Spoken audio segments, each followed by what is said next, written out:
So today we saw a great push up with Tesla stock, and I want to go ahead and just provide some color on what we're seeing with Tesla stock as well as the overall state of the economy, as definitely a lot of individuals reading the headlines may get mixed up on what's currently taking place. And so I want to just provide, as I said, some color. Now, if we go ahead and map out from a day-to-day perspective on Tesla stock from the close of yesterday to the close of today, we see that Tesla moved up about 6% for today, which is definitely outperforming the overall S&P 500 index ETF SPY from a day-to-day perspective. In fact, if we map that out from SPY to the close of from the close of yesterday to the close of today, about 1.89%, which makes sense considering the fact that Tesla is a large beta leader. And so essentially, when the overall direction of the market is going upwards, we tend to see Tesla stock move upwards, but with greater force. And so why are we seeing the overall markets push upwards, and what are some things that we could expect moving forward? So one of the things I've been saying in quite a few of my recent videos is that the markets are pushing upwards, and we're definitely seeing relief in the overall markets, especially after a large amount of selling. But I mentioned that I expect this relief to be ephemeral or provisional, temporary, not something that I expect to actually push us up into all-time highs. And I want to go ahead and talk about what we're currently seeing. Okay, so let's go ahead and actually take a look at things from an economic perspective. So recently in yesterday's video, we talked about the ADP report and how we actually got this job number showing us that the labor markets are softening. And now reading a headline like this may be kind of confusing to someone because you kind of see, well, the labor market softening, is that bad or is that good? That sounds bad. But interestingly enough, currently in the environment that we're at with the stock market, a cooling jobs trend right now is actually perceived as something positive, right? And so a rise in unemployment or decline in GDP, as long as it's moderate and the economy remains robust, can be seen as a good sign. And so I want to go ahead and kind of talk about why, and then also talk about what are some reports that we should absolutely be aware of, and also things that we have to kind of consider with some context with those reports. And I'll go ahead and talk about that as we move into further in this video. But I quickly just want to talk about why a slowing down in the labor market is something positive, right? And so this is because the idea of a soft landing it sounds more probable when we see GDP contracting a bit or the labor market softening more, because this is a narrative that the Federal Reserve is kind of pushing out. This is the rhetoric that they've been saying for quite some time, that, hey, we don't believe a recession is going to happen. We believe it's going to be a soft landing. We just need to grow at below trend growth. And so a scenario where economic activity slows down gradually, but enough to not really cause a recession, well, that's great, right? It's the economic equivalent of, driving on a highway and reaching your exit sooner and smoothly transitioning off without any hitches, a situation that pretty much everyone desires. However, issues arise when the economy speeds past this exit, leading to a potential crash. And so this is something that I want us to be aware of. And again, using that analogy of the highway, and it's probably not the best one, but just something off the top of the mind over here, where if you're using that analogy, if you're speeding towards an exit, it could be beneficial if you're in control and you know your destination. However, we know that, especially if we take just quotes from what Jerome Powell said yesterday, they're not confident in where they're at. And so it becomes a problem when you miss your exit and you can't slow down. That makes a potential crash more devastating because you're going faster and you're not in control. And so similarly, economic indicators showing weakness can remain positive as long as there's confidence in a smooth economic transition. But when faith in the soft landing diminishes, these indicators can kind of spark panic and uncertainty in the market, okay? And so right now, these indications of a labor market softening right now kind of go align with the idea of a soft landing for now.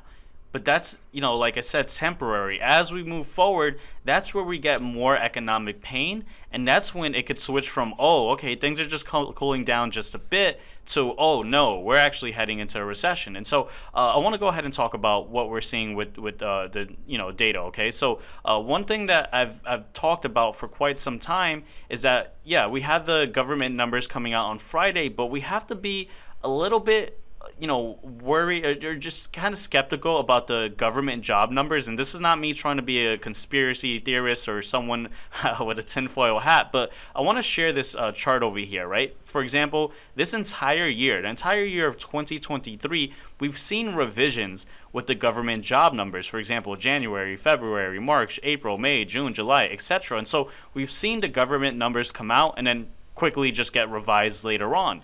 And so that's why, the job number that we got from the ADP employment number is kind of something that we're seeing as a stronger signal, as the government numbers are kind of providing some noise. You can't accurately depict what's going on in the economy if the job numbers, say one thing and then later on say, oh, well, actually, no, that's actually incorrect. And so ADP job numbers showed some cooling off. Okay, that's good for the markets. But what did we get today? Well, if we actually take a look at the initial jobless claims, which is a weekly report, we also, and this, government numbers, but this is showing us that layoffs are still low, but the labor market might be cooling. And so this again gives us this idea that, okay, well, yeah, we're cooling down just a bit, and that's good. And that kind of leads us in the idea of a soft landing. But in conjunction with that, if we take a look at the 10-year Treasury, we saw quite a dip for the 10-year Treasury. And as I've shared on this channel a multitude of different times, when the 10-year Treasury is up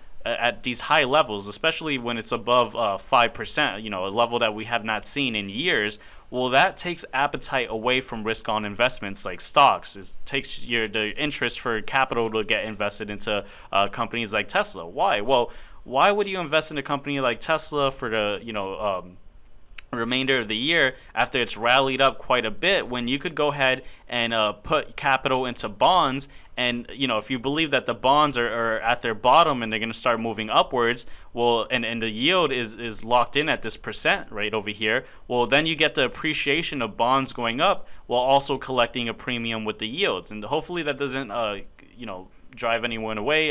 There's this inverse relationship with bonds and yields, where when bond prices go down, yields go up, but when bonds go up, yields go down. And so if you buy bonds locked in and they're actually appreciating, well, you get the benefit of your bonds that you bought appreciating while locking in a yield of these high percentages. And so that's something that we're witnessing. And so if we go ahead and take a look at Tesla stock from a technical perspective, one of the things I've said is, hey, first we want to monitor Tesla from quite a few levels, right? When it was falling down, I was saying, hey, there is this shelf over here and we could bounce up from this shelf. We didn't quite touch that shelf. We started to see the relief much more sooner, and that's okay. Of course, at the end of the day, we don't predict the market with technical analysis. We just use it to measure where the market's at. And another area of resistance I mentioned was around this 215 level. Now we're slightly above it. We're at this 218 level, and so that's good, right? But one thing we have to understand is there's still a shelf of a lot of volume relative to price around over here, around the early 250 level. And so it's quite possible that Tesla could push up and fill this gap and get rejected and continue falling down. Again, the economic pain still hasn't made its way through the economy. As I talked about yesterday, it's still difficult to go ahead and finance a new vehicle. And so that leaves us at this interesting area currently where we're at. But along with what we're seeing with price action from a technical perspective, along with what we're seeing with economic data come out showing, okay, the labor market's cooling, aligning with this idea of a soft landing, we also got some interesting words from Elon Musk. For example, we have Sawyer Merritt, right? I always say Tom Sawyer, but his name is Sawyer Merritt, tweeted out sharing that Rob Barron, a huge Tesla bull, said that Tesla can hit a $4 trillion market cap, and said that, and he's quoting him from this clip over here, saying that you can get rich by being long-term and being focused by owning a small amount of companies. And so we actually had Elon Musk respond saying, we do need to knock the ball out the park several times to achieve that value, but I think we can. And so this obviously confidence from the CEO of the company saying, hey, I believe that Tesla can hit this $4 trillion market cap, later on in the future. Well, that's obviously optimistic for investors. As an investor, you hear a CEO say that, and your ears perk up, and you're like, well, I need to buy more now because look what the CEO is saying. However, I do want us to be aware that Elon can say this, but that doesn't necessarily mean that is going to happen, right? I just want us to be aware of that. Am I bullish on Tesla in the long term? Of course. I have exposure to Tesla in my long-term portfolio, and so I do benefit as Tesla goes upwards, but I still haven't added in my long-term portfolio just yet. I'm still awaiting the price action and, of course, waiting for the data to come out tomorrow. In fact, if we go ahead and look at what comes out tomorrow, as I mentioned earlier, 8:30 we had the non-farm payrolls. And so if we do happen to see that the government numbers, which have been quite noisy, suggest that, yeah, the labor market is cooling at a moderate rate, well, we could continue to see the markets rally up, and that'd be good. Of course, then we have to wait for if the revised numbers, or if they do revise it, which most likely they will, if that is still in line with the numbers that we get tomorrow. But of course, that could provide more optimism for the overall markets. But along with that, today we got earnings from quite a few companies. One of the most notable ones was Apple. And if we actually take a look, Apple is falling downwards. And before I go ahead and talk a little bit more about Apple, I want to go ahead and provide a little bit of a perspective on why I take a look at Apple if I'm paying attention to Tesla. And one of the reasons why I often look at companies like Apple, especially after a significant event like earnings, is simply because Apple has a huge weighting in the overall markets. And so Apple can definitely impact the directional move of the markets, and that could obviously affect sentiment, which of course could affect Tesla stock as well. And so what we saw with Apple is that we did see Apple have its Q4 revenues actually do a beat, coming at 89.5 billion, which was estimated by Wall Street at 89.35 or 35 billion.